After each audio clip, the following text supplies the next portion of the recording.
All right, I'm with Ayanna Crawford, Yes. and she is running for school committee. Yes. Is this your first run for public office? It is my first run for public office. However, I want to say something really quickly. I did run for Ward 8 Democratic City Committee chair. So we did have to have an official ballot with the election commission and all that. So Okay, so um, the pandemic certainly put an incredible spotlight on every public school district in the nation. yeah. And in Springfield, they had to overcome a number of challenges. Sure, sure. We're a poor city, which meant that childcare was an issue for Yeah. many working parents. Access to internet was a big issue for many people. High-speed internet. Yeah. Um, the challenge is not over. I mean, we're going to be starting a school year where we still have the pandemic. Right. The masks are going to be worn by the kids and by the staff.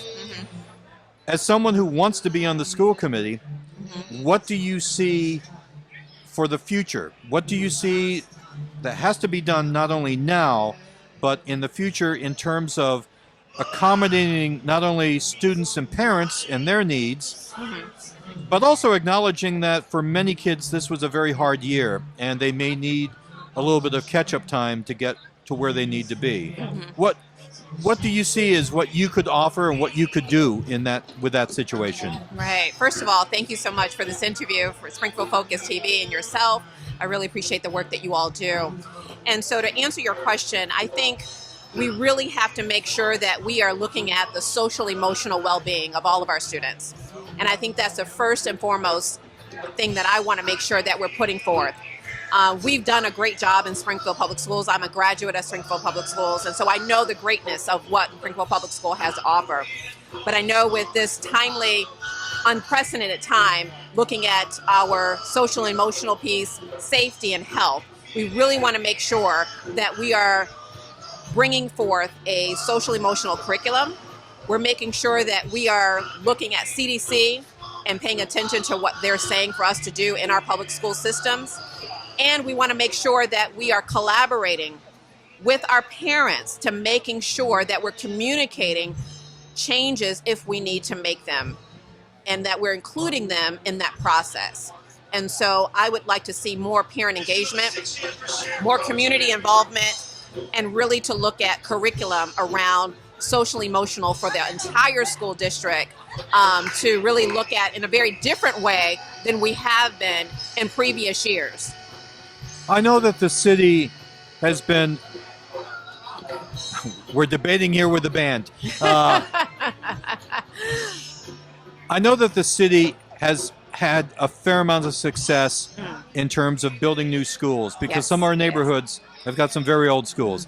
I live in Six Corners, Yes. and so the school that's nearest to me, it's a block away, is the former Brookings School. Yes. Which was in very bad shape before the tornado. Yeah. Do you see that there's still a lot that needs to be done in improving our school infrastructure, our educational infrastructure for our children across the city? Absolutely. You know, as a graduate of Springfield Public Schools, and seeing some of the schools in particular, I know that we've got schools that are still 100 years old. We've done some improvements, we've done some refurbishing, if you will, but I think there's more to do, especially when we talk about air quality. We talk about environmental awareness. We talk about making sure that we don't have anything in our school system or in our infrastructure that's hazardous or environmentally not safe.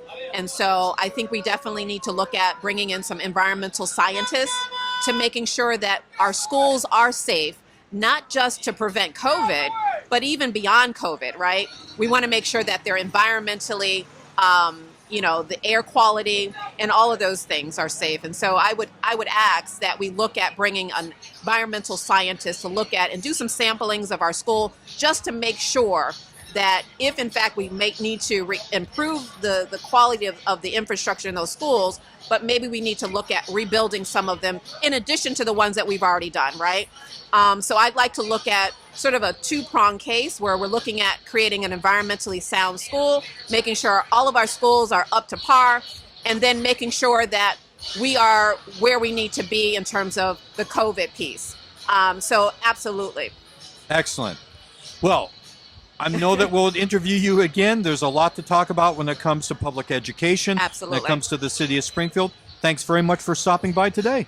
Thank you so much for having me, and I look forward to engaging with your audience again. I look forward to engaging with the voters in our city, and I look forward to engaging with all those that have a purposeful aptitude to helping our children succeed.